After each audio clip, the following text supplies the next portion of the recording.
Hello students, your Khushbu ma'am once again welcome you on her challenge Shine with Science. How are you all? I hope you are good and doing well. So students, we are going through the series ICSE Board Class 6 Chemistry Chapter 3 Matter. Okay, in the previous video we have already completed that what is matter and what are the types of matter, that is living matter and non-living matter. Now we know that each and everything on this earth is made up of matter. ठीक है, और matter क्या होता है बच्चों?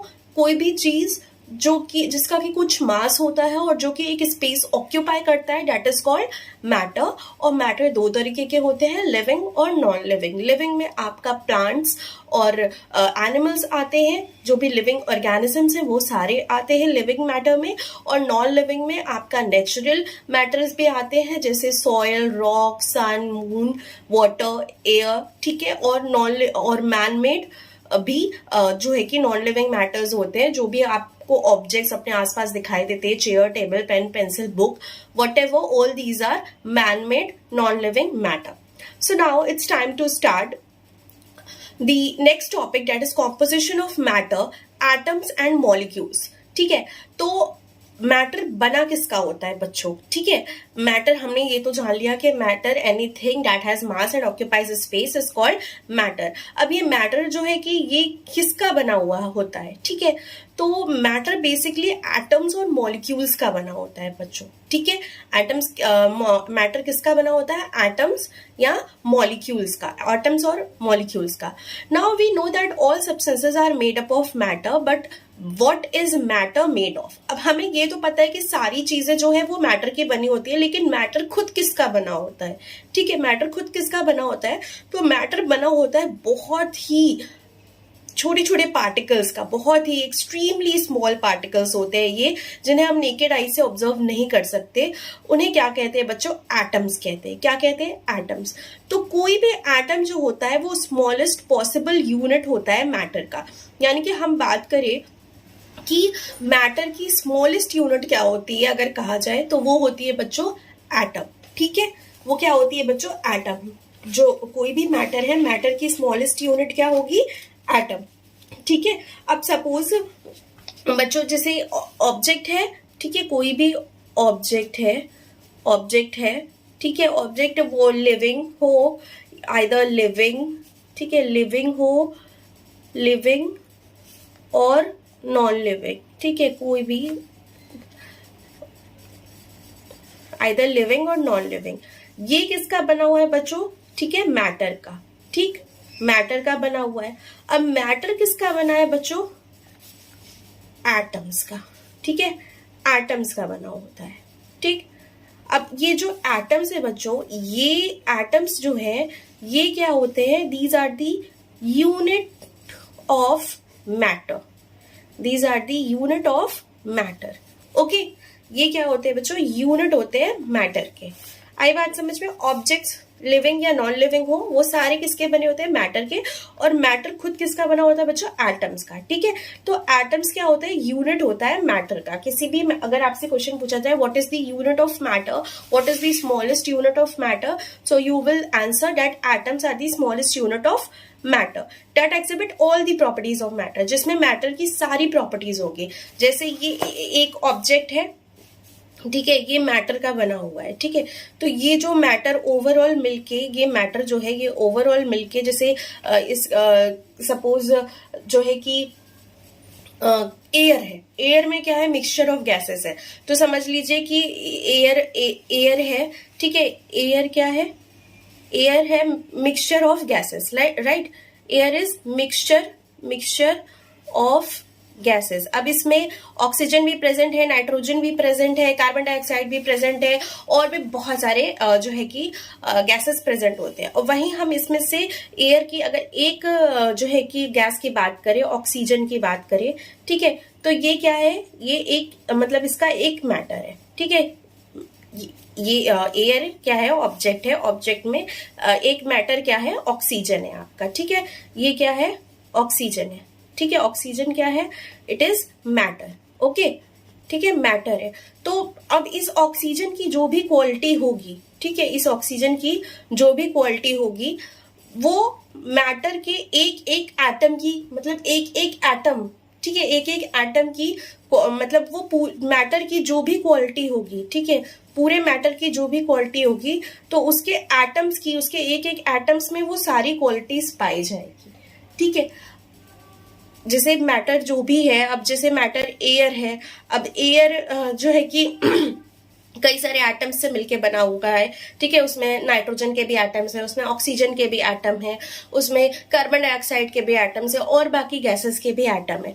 तो matter अब क्या है, एयर ओवरऑल जो है कि स्पेस ऑक्यूपाई कर सकता है, किसी भी मतलब बड़ा एरिया ऑक्यूपाई कर सकता है, वो एक्सपैंड हो सकता है, ठीक है, वो कोई भी साइज कंज्यूम, मतलब वो किसी भी साइज को जो है कि किसी भी मतलब साइज में वो शेप ले सकता है, ये सारे उसके जो है कि क्वालिटीज है।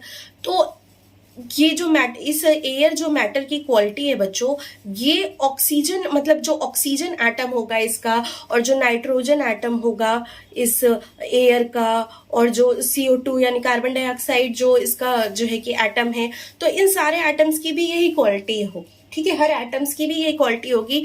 वो इजिली मतलब किसी भी कंटेनर का शेप ले लेगा, ज्यादा एक्सपैंडेबल होगा, कंप्रेसिबल होगा, ठीक है, उसका वॉल्यूम, इन सब का भी, जैसे पूरे मैटर का वॉल्यूम मतलब नहीं चेंज हो रहा है, तो ये सब का भी वॉल्यूम नहीं चेंज होगा। तो ये बात हो गई कि एक पर्टिकुलर मैटर की जो क्वालिटीज है, वो उसके सारे उसके उसमें प्रेजेंट सारे एटम्स में वो सारी क्वालिटीज पाई जाती है। यही ये बात कहने की कोशिश कर रहा है, ठीक है।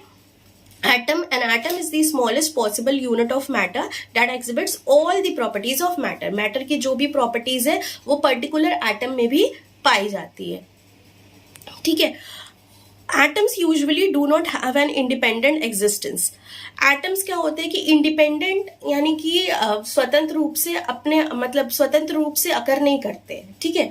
ऐसा नहीं होता कि एटम्स जो है कि फ्रीली अकर करे, वो किसी ना किसी के साथ जुड़े होते हैं, ठीक है, वो किसी के साथ कंबाइन करते हैं, या तो आपस में ही सारे एटम्स एक दूसरे के साथ कंबाइन करते हैं, या फिर किसी दूसरे किसी दूसरे एलिमेंट के एटम्स के साथ कंबाइन करते हैं, ठीक है। तो क्या है कि एटम्स कभी भी इंडिपेंडेंट, स्वतंत्र रूप से एग्जिस्ट नहीं करते, वो किसी के साथ जुड़ के मौजूद होते हैं, ठीक है। 2 or more atoms combine together to form a minute particle called molecules. तो जब एटम्स किसी 2 या 2 से ज्यादा एटम्स के साथ कंबाइन कर लेते हैं, जुड़ जाते हैं, तो क्या बन जाता है बच्चों, मॉलिक्यूल बन जाता है, ठीक है। एटम जो है कि जब एटम्स कह सकते हैं 2 और मोर एटम्स, ठीक है, 2 और मोर एटम्स कंबाइन, ठीक है, 2 और मोर ये atoms combine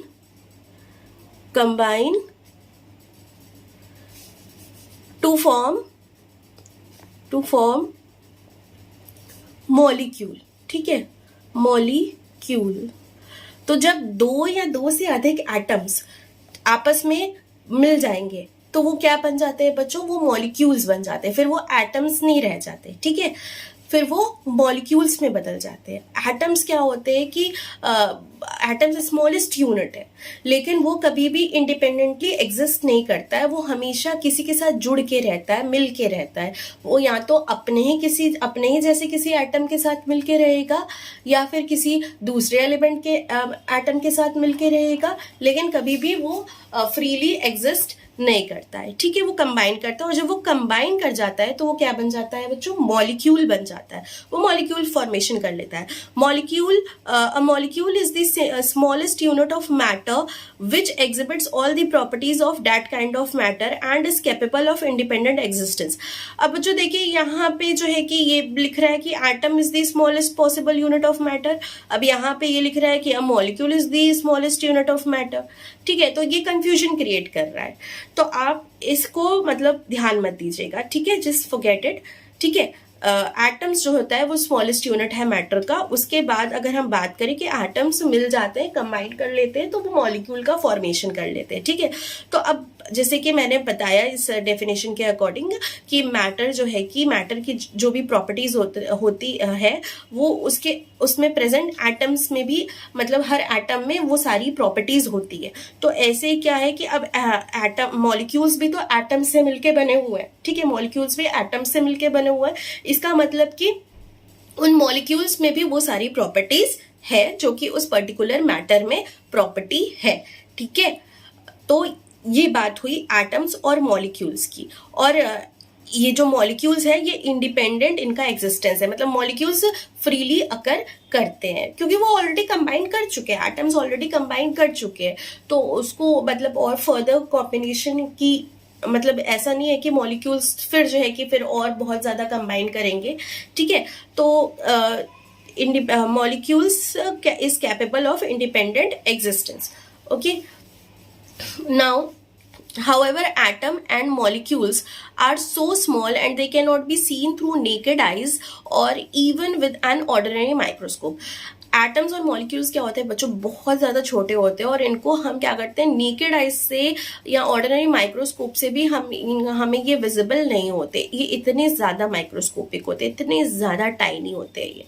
a molecule can be formed of 2 और 1 काइंड और डिफरेंट काइंड्स, ठीक है। तो मॉलिक्यूल क्या होता है, या तो फॉर्म होता है एटम्स ऑफ 1 काइंड, एक ही काइंड के एटम्स मिलके मॉलिक्यूल बनाते हैं, या फिर डिफरेंट काइंड के एटम्स मिलके मॉलिक्यूल बनाते हैं। अब जैसे कि आप देख सकते हैं यहाँ एग्जांपल दिया है ऑक्सीजन के मॉलिक्यूल का, ठीक है। 2 एटम्स ऑक्सीजन के मिल रहे हैं, ठीक है। O2 बेसिकली हम क्या लिखते हैं, ऑक्सीजन का अगर हम मॉलिक्यूलर फॉर्मूला लिखे तो हम लिखते हैं O2, ठीक है। तो ये 2 क्यों लिख रहे हैं बच्चों, यहाँ पे ये 2 क्यों लिख रहे हैं, क्योंकि ऑक्सीजन जो है वो ये 2 एटम से मिलके बना है। ये नंबर 1 एटम हो गया, ये नंबर 2 एटम हो गया, ये मिलके बना देते हैं क्या बच्चों, O2 बना देते हैं, ठीक है। ये O2 बना देते हैं। अब ये तो एटम्स थे, ये क्या है, ये सिंगल ये जो थे एटम्स थे, ठीक है। ये नंबर 1 एटम, ये नंबर 2 एटम, अब ये दोनों मिल गए, ठीक है, कंबाइन हो गए और इन्होंने क्या बना लिया O2, जो कि क्या है बच्चों, एक मॉलिक्यूल है, ऑक्सीजन का मॉलिक्यूल है।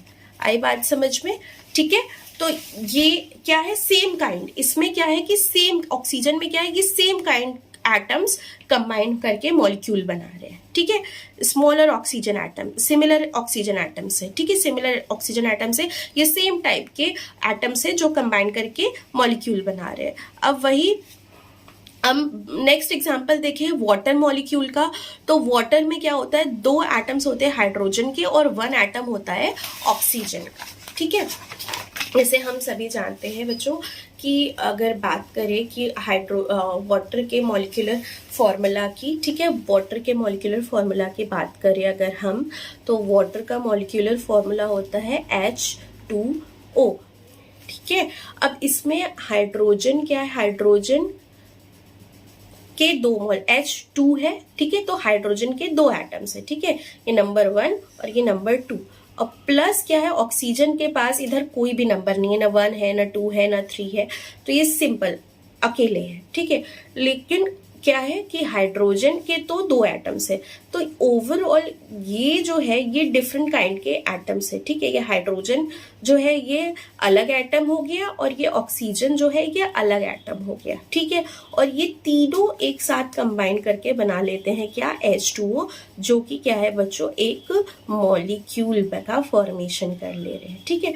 हाइड्रोजन के 2 एटम्स है, ये हाइड्रोजन जो है ये अलग एटम है, ये दोनों तो सिमिलर है, लेकिन फिर क्या हो रहा है कि आप देख रहे हो ये ऑक्सीजन का एटम है, ये डिफरेंट हो जा रहा है। तो इसमें क्या हो रहा है कि डिफरेंट एटम्स कंबाइन करके एक मॉलिक्यूल बना ले रहे हैं, दैट इज H2O, ठीक है, जो कि वाटर का मॉलिक्यूलर फॉर्मूला है।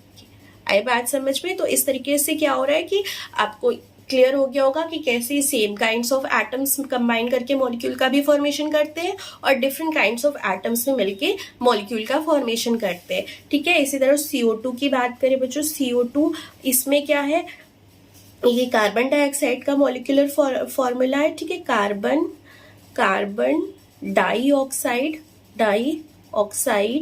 का फॉर्मूला है ये। इसमें क्या है, कार्बन का एक सिंगल एटम है और ऑक्सीजन के 2 एटम्स हैं, ठीक है, number 1 of oxygen and number 2 of oxygen. तो इसमें भी क्या है बच्चों, ये सब एटम्स है, ये तीनों क्या है, एटम्स है, ये मिलके बना लेते हैं एक मॉलिक्यूल CO2, ठीक है। अब आप इसमें देख सकते हैं कि इसमें कार्बन का एक एटम है और ऑक्सीजन के क्या है, 2 एटम्स है, 1 और 2, ठीक है। तो इस तरीके से क्या बन जा रहा है बच्चों, जो है कि CO2, ठीक है। तो ये 2 डिफरेंट काइंड्स के जो है एटम्स है वो मिलके बना ले रहे हैं क्या, एक मॉलिक्यूल, ठीक है।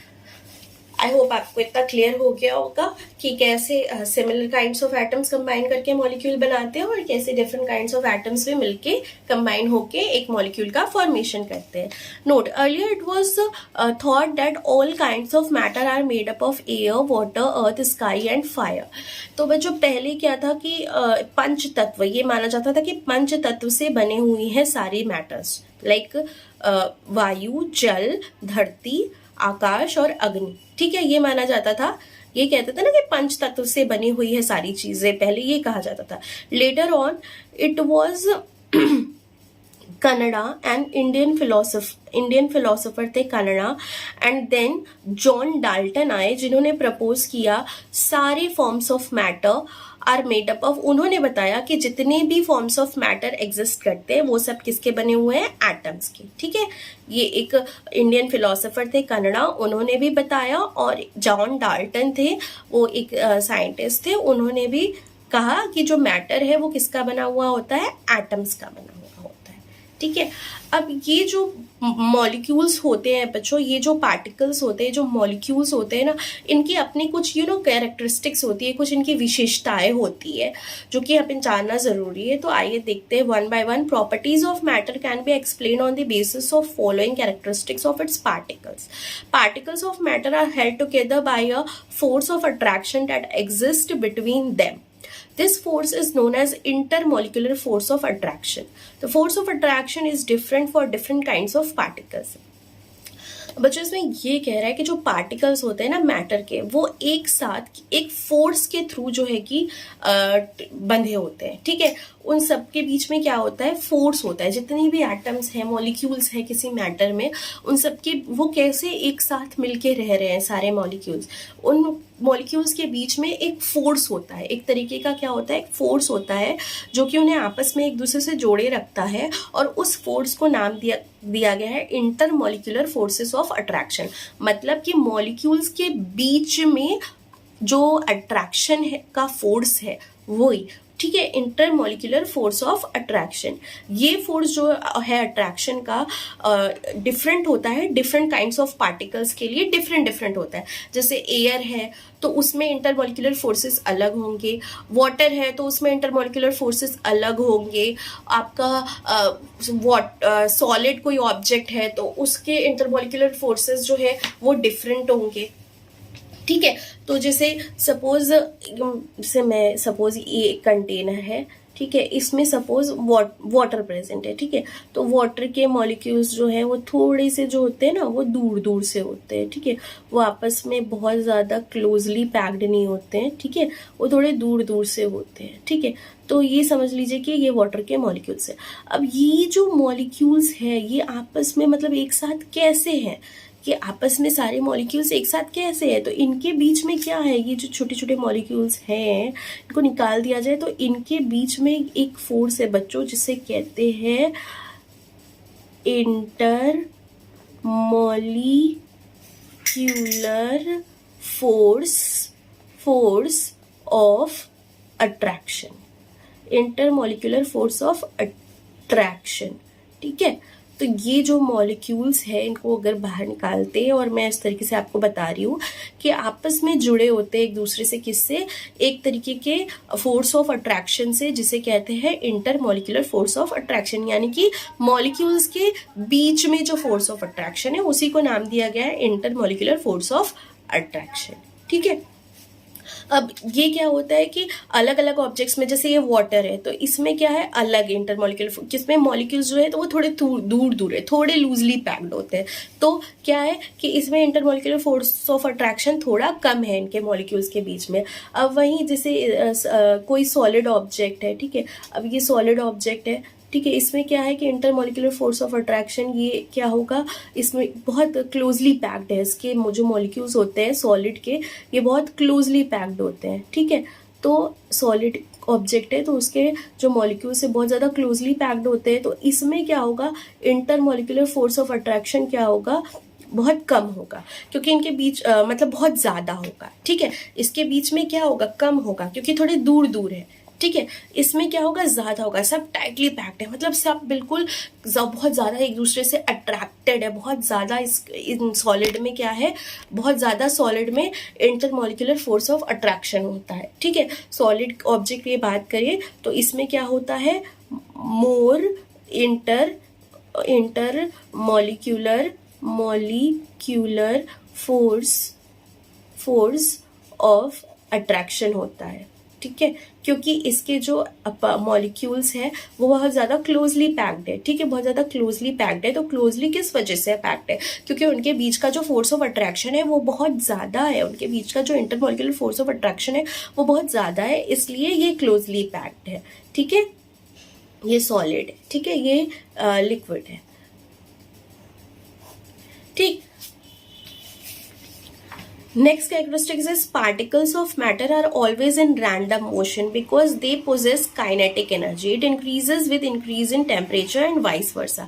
जो particles होते हैं ना मैटर के, वो हमेशा random motion करते हैं, मतलब उनका कोई fixed motion नहीं होता। ऐसा नहीं है कि जो particles हैं वो एक fixed direction में ही motion करेंगे, वो randomly किसी भी direction में motion करते हैं, ठीक है, क्योंकि उनमें क्या होता है काइनेटिक एनर्जी होता है, और ये जो है बढ़ता जाता है, जैसे जैसे टेम्परेचर बढ़ता है वैसे वैसे क्या होता है कि काइनेटिक एनर्जी यानी कि रैंडम मोशन बढ़ता जाता है, और जैसे जैसे टेम्परेचर घटता है वैसे वैसे क्या होता है रैंडम मोशन जो है वो कम होता जाता है, यानी काइनेटिक एनर्जी जो है वो कम होती जाती है, ठीक है। Next is particles of matter have space between them which is called inter particular और इंटरमॉलिक्यूलर स्पेस और गैप। अब ये जो पार्टिकल्स है ना इनके बीच में स्पेस होता है, ठीक है, जो सारे पार्टिकल्स अरेंज्ड होते हैं किसी मैटर में उनके बीच में क्या होता है स्पेस होता है, उस स्पेस को कहते हैं इंटर पार्टिकुलर और इंटरमॉलिक्यूलर स्पेस और gap. This is due to random motion of particles which sometimes brings them close to each other and sometimes keep them apart, ठीक है। ये इस वजह से होता है क्योंकि पार्टिकल्स का क्या होता है रैंडम मोशन होता है, किसी भी डायरेक्शन में मोशन करते हैं, इस वजह से क्या होता है कि कभी कभार पार्टिकल्स बहुत पास आ जाते हैं और कभी कभार क्या होते हैं कि दूर चले जाते हैं, ठीक है, कभी कभार क्या होता है कि वो दूर चले जाते हैं। तो जैसे कि ये जैसे मैंने बताया है ये लिक्विड के बीच में क्या है स्पेसेस है, ठीक है। तो ये स्पेसेस क्या है बच्चों, these spaces are the intermolecular spaces, ठीक है। अब सॉलिड्स के बीच में भी थोड़ी गैपिंग तो होती है, तो सॉलिड ऑब्जेक्ट के बीच में क्या है जो इंटरमॉलिक्यूलर स्पेसेस होते हैं वो कम होते हैं। एक बात याद रखिएगा कि सॉलिड में इंटरमॉलिक्यूलर फोर्स ऑफ अट्रैक्शन ज़्यादा होता है और इंटरमॉलिक्यूलर स्पेस कम होता है, ठीक है। लिक्विड में क्या होगा इंटरमॉलिक्यूलर स्पेस ज़्यादा होता है और इंटरमॉलिक्यूलर फोर्स ऑफ अट्रैक्शन कम होता है, ठीक है। जितना ज़्यादा स्पेस होगा उतनी पार्टिकल्स के बीच में जितना ज़्यादा स्पेस होगा उतना जो है कि फोर्स ऑफ अट्रैक्शन कम होगा, और जितनी कम स्पेस होगी पार्टिकल्स के बीच में उतना ज़्यादा जो है intermolecular force of attraction present होगा। Next intermolecular gaps between the molecules can be further shown by following activities. ये कुछ एक्टिविटीज दी हुई है जिसके पता चलता है कि इंटरमॉलिक्यूलर फोर्स ऑफ अट्रैक्शन होता है। जैसे आप एक गिलास पानी, आधा ग्लास पानी लेंगे, ठीक है, तो उसमें जो है कि 1 टीस्पून शुगर अगर आप ऐड करेंगे और उसको मिला देंगे तो शुगर क्या होता है गायब हो जाता है, लेकिन जो वाटर का लेवल होता है ग्लास में वो नहीं राइज होता है, ठीक है। आप जब शरबत बनाते हैं, ठीक है, तो आपने देखा होगा कि जब आप ग्लास में पानी में चीनी मिलाते हैं तो क्या उसका जो पानी की जो क्वांटिटी है वो राइज होती है, वो बढ़ती है, नहीं बढ़ती है। इसका क्या मतलब है कि वॉल्यूम जो है वाटर का वो नहीं बढ़ रहा है, ठीक है, वॉल्यूम जो है वाटर का नहीं बढ़ रहा है, लेकिन शुगर पार्टिकल्स जो है वो गायब हो गए। तो कैसे हो गए? क्योंकि शुगर के जो पार्टिकल्स थे ना, उन्होंने अपने आप को वाटर मॉलिक्यूल्स के बीच में जो स्पेस था उसमें अपने आप को एडजस्ट कर लिया। जैसे ये लिक्विड है, सपोज ये वाटर है, तो इसके बीच में ये स्पेसेस है बच्चों, ये स्पेसेस है, तो इसी स्पेस में क्या हुआ कि शुगर के पार्टिकल्स ने अपने आप को एडजस्ट कर लिया है, ठीक है। इसीलिए ये वाटर का जो लेवल है ये राइज नहीं हुआ, क्योंकि इसने अपने आप को एडजस्ट कर लिया, ठीक है। इसी तरह नेक्स्ट एक्टिविटी है टेक अ प्लास्टिक बीकर और उसमें कुछ पेबल्स यानी कि कुछ कंकड़ पत्थर डाल दीजिए। अब उसमें शुगर या पाउडर टेबल सॉल्ट ऐड कीजिए और फिर बीकर को अच्छे से हिला दीजिए, शेक कर दीजिए। तो आप ऑब्जर्व करेंगे कि शुगर पार्टिकल्स जो है वो एडजस्ट कर लिया अपने आप को पेबल्स के गैप्स के बीच में, ठीक है, ठीक है। तो आप देख सकते हैं फिगर में बनाया कि ये जो गैपिंग्स है इसके बीच में शुगर पार्टिकल्स ने अपने आप को एडजस्ट कर लिया, ठीक है। तो इसका लेवल नहीं बढ़ा, वॉल्यूम इंक्रीज नहीं हुआ, ठीक है।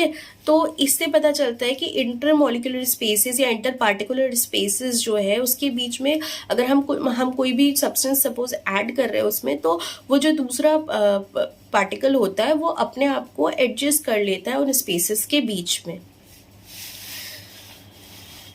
The above activities proof that smaller particles can occupy the space between larger particles। तो इन जो एक्टिविटीज थी इससे हमें ये पता चलता है कि जो भी स्मॉलर पार्टिकल्स होती हैं वो अपने आप को लार्जर पार्टिकल्स के बीच में जो स्पेस होता है उसमें एडजस्ट कर लेती है, ठीक है। ये जो स्पेस है लार्जर पार्टिकल्स के बीच में अपने आप को स्मॉलर पार्टिकल्स इसके बीच में एडजस्ट कर लेती है, ठीक है।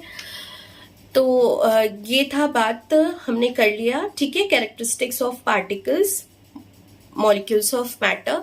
Next topic is states of matter, जो कि हम नेक्स्ट वीडियो में डिस्कस करेंगे स्टूडेंट्स। अगर आप नए हैं मेरे चैनल पे, do subscribe my channel and do not forget to like and share my video. Till then have a good day, bye bye, see you in the next video.